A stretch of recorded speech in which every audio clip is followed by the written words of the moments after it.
in a world George, can you help me set up my recording studio? Abso-freaking-lutely. where voiceover talent are stuck in their closets Is there a way to improve the quality of my audio files? Oh, yeah. and they need to deliver finished audio tracks. You are my hero.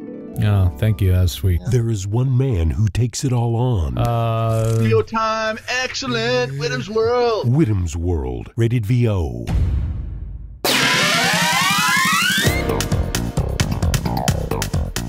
Hey, everybody. This is George Whittam reporting for Whittam's World. Well, I've got a question this week that I'm going to address that's a little bit different. I don't usually do this, but I figured it would be educational anyway for me to do this one time. And that is I'm going to analyze somebody's audio sample. So Jermain Franklin sent in his audio sample. And normally I do these offline privately, but since he sent it to Whittam's World, why not use it, right? He said, would you mind listening to this sample of my home studio? My mic is an Audio-Technica AT2020 USB. So I've loaded the audio sample into Twisted Wave here, and I'm going to put on my headphones because even though I have some decent studio monitor speakers, I still prefer to use my headphones because I really like to hear detail that's hard to hear in studio monitors and make sure I'm eliminating all the background noise while I'm listening in a very scientific kind of objective sort of situation. When does a wedding become a fairy tale?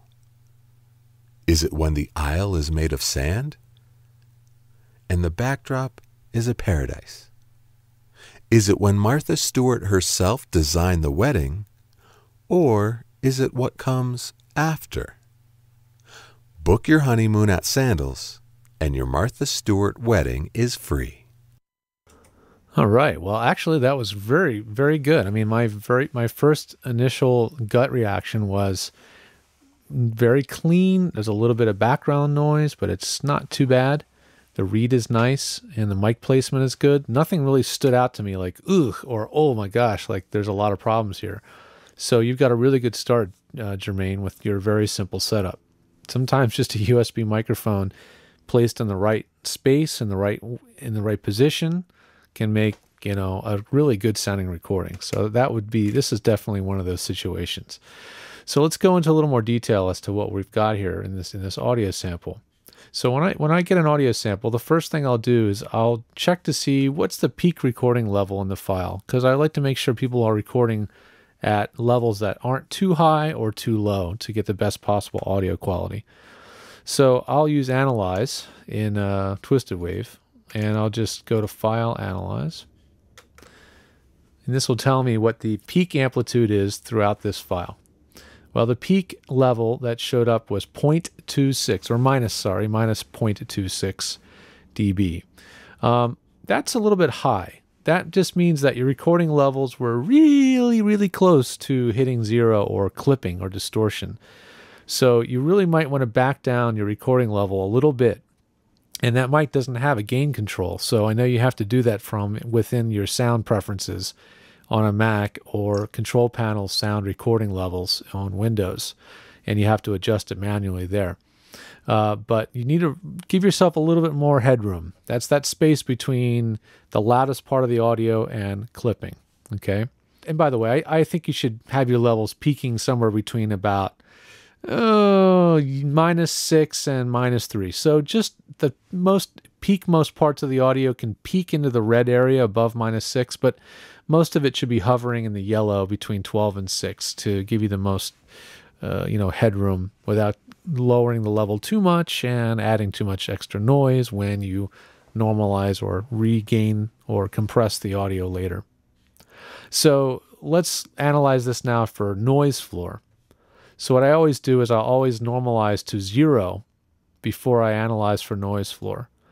And the reason I do that, oops, I had this maximum peak at -3. Let me uncheck that. And the reason I do that Is it when oops, hang on a second.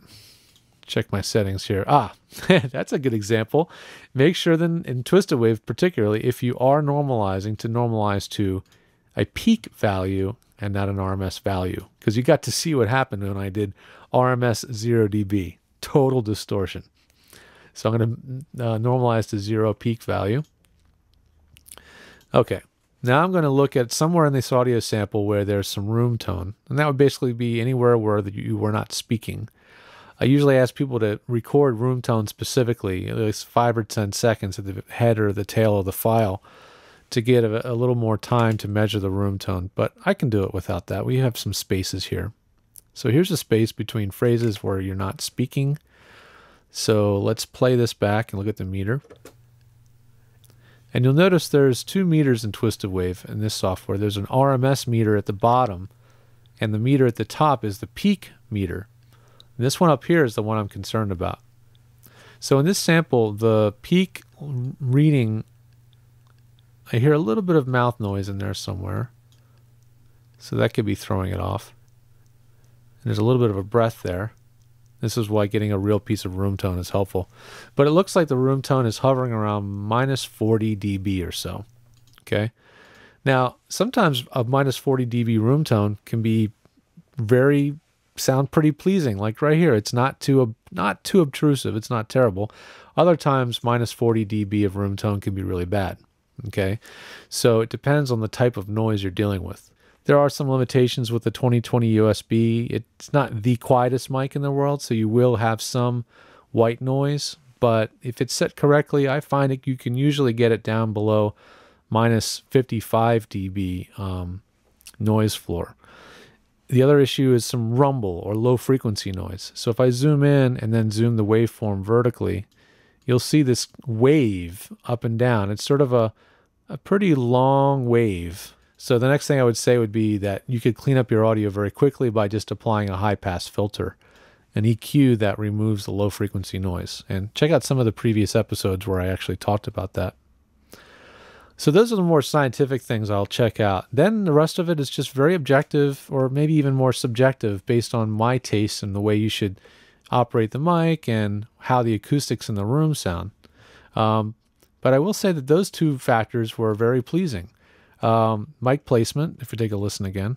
When does a wedding become a fairy tale? The microphone is placed appropriately because I'm not getting any plosives or popping. I'm not getting any exaggerated low frequency buildup that happens when you're up on the microphone too close like this. And it overall has a nice, pleasing, natural sound to it. So I think your mic placement is excellent. There's no real problems there. So then I'm listening to acoustics. How are the acoustics in the room? Is it when Martha Stewart herself designed the wedding? Now I can hear in the recording that it's a small space. There's sort of a telltale sound to a very small space, like a closet or a booth. And it's hard to describe what it is, but if you hear it in comparison to something recorded in a larger room, it starts to become a little bit more obvious. But considering that fact, the audio quality still sounds very pleasing. There's nothing that stands out in a high frequency or low frequency range. There's no real bad resonance problems or what we call bass buildup or bass resonance issues or anything. So I'd say the acoustics in the space are really good. I'm quite impressed with your results from the treatment of the space. So it sounds like you might be ready to upgrade microphones sometime in the near future to something that gets a quieter recording. And maybe you could work with me one-on-one to figure out what is the cause of whatever noise we're getting in the recording. But overall, your raw recording quality is really quite good. And just a little bit of polishing up the noise will make for a really good result. So Jermain, thanks for sending that in. Thanks for letting me analyze this in front of all of our viewers. I really appreciate it. And if anybody else would like to have their sounds analyzed, please send them to my sound check on vostudiotech.com. There's a little button at the top. You can click sound check, and I'd be happy to give it a listen. You can also get other types of support through that website. You can get one-on-one consulting, booth design, all sorts of stuff, anything that you would need to improve your recording, especially creating processing settings that are customized to your voice. And I'd like to answer your question on the show. If you have a question you'd like me to address, please send it in to whittamsworld@edgestudio.com, and I'll get to it as soon as I can. Happy holidays, everybody, and I'll see you next week.